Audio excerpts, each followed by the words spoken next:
大家好，欢迎回来。那上一期呢，和大家分享了100只稀有皮的爱马仕包，它们温润的光泽让我们真的是意犹未尽。那这一次呢，我依旧准备了100只爱马仕包，陪你一起走进秋冬时节，寻找属于这个季节的穿搭灵感。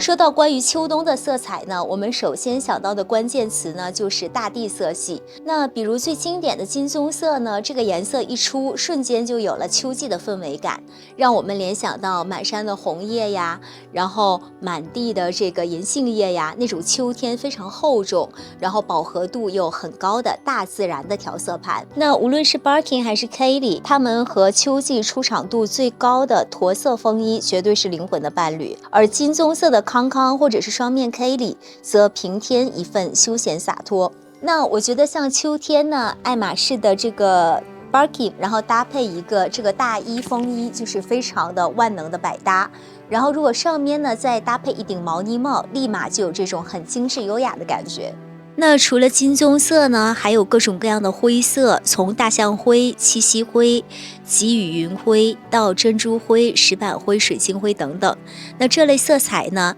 要么比较低调不显眼，要么呢自带一种低饱和的氛围感，能够很好的呼应秋冬的穿搭质感，传递出不经意的高级感。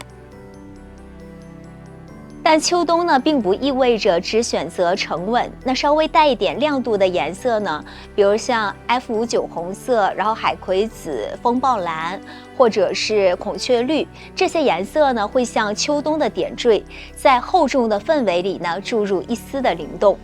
它们不会过于跳脱，却在整体的穿搭中呢，让人眼前一亮，展现个人独特的审美。那比如说像这种秋冬纯色系的穿搭，我可能就会考虑在配饰上做一些提色。那今天呢，我戴了一个这个翡翠绿的项链嘛，那我就会选择一个这个松柏绿的蜥蜴皮的这个衣带，然后来这样做一下呼应。那整体身上的颜色呢，又不会显得太多，但因为有了配饰和包包的这个增色，就不会那样的沉闷。那除去颜色呢，秋冬还有非常适合的独特的材质，传递出绒绒的触感与温柔的暖意，让包包本身呢成为穿搭中的一部分。那比如像经典皮革中的 Togo 皮 TC 皮，我觉得就非常适合秋冬。然后它的这个颗粒呢，摸上去非常的柔软，手感非常的好，搭配大衣呢或针织时会有一种厚实的安全感，和秋冬的氛围格外的契合。而麂皮的爱马仕呢，仿佛天生为秋冬而生，磨砂的雾面毛绒质感，自带柔和的亚光气息。那像这支呢，那不勒斯黄的 Kelly A 朗，虽然颜色呢非常的跳跃，但因为是麂皮的材质，反而被调和的恰到好处，在寒意中透露出温暖而不张扬的亮色。那此外呢，稀有皮的高级质感也与秋冬常用的深色系的穿搭相得益彰。那雾面的鳄鱼皮低调内敛，纹理深邃，搭配全黑的套装，丝毫不觉得沉闷，反而更添一份甜酷的飒爽气场。那亮面的鳄鱼呢，璀璨而闪耀，仿佛节日氛围提前到来，是秋冬派对或夜晚场合的点睛之笔。喜马拉雅的纯洁白色让人联想到雪山之巅，原色蜥蜴皮的纹路在冬日光线的映照下，仿佛雪花簌簌落下大地，它们用在冬日最为应景。爱马仕的世界永远不缺乏灵动意趣和珍贵典藏，抛开单纯的颜色和材质，那有一些独特的包款，一看就仿佛为秋冬量身定制。来看看我的选择是否也符合你的心意吧。帆布呢轻便耐磨，在我心里呢一直是一种非常适合秋冬的材质，而且我个人呢非常喜欢爱马仕的帆布，之前呢也出过一期爱马仕帆布的干货视频，还没有看过的朋友们也欢迎去前面考古一下。这款10几年前出的限量马图腾彩绘的 Kelly 以及同系列的 Plume 可以说是相当的具有稀缺性的收藏款了。那像这款 Kelly 28的马图腾，它的图案灵感来自英国女王最爱的骏马披挂的丝巾的设计。它的肩带呢是短而宽的运动肩带，搭配秋冬的运动装、休闲装是非常的合适。那这只帅酷而又叛逆的 Luca Barking， 它是诞生于2022年。那放在秋冬呢，绝对是主场级别的。它好像是给铂金包穿上了一件机车皮衣的感觉。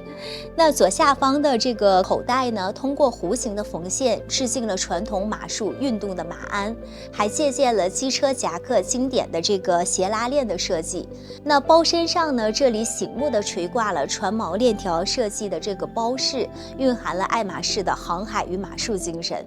秋天，我们联想到落叶铺满大地，温厚的木质是来自大自然最浑然天成的高级。由此呢，我就想到这款收藏级别的 Kelly Wood， 黑色木质的包身与马鞍皮翻盖精心拼配，仿佛将自然的温度随身携带。它不仅呼应了秋冬的沉稳气氛，更彰显爱马仕对于材质与工艺极致探索的精神。那说到过冬的包包呢，那这只 Mini Kelly 泰迪绝对是榜上有名的。你看它这里柔软蓬松的羊羔绒，真的是非常的温暖，非常的舒服。那不仅的俏皮可爱，也非常的有质感。那拿着它呢，立刻就能打破冬日的沉闷，很有季节的氛围感。那女孩子呢，很难对它不心动吧。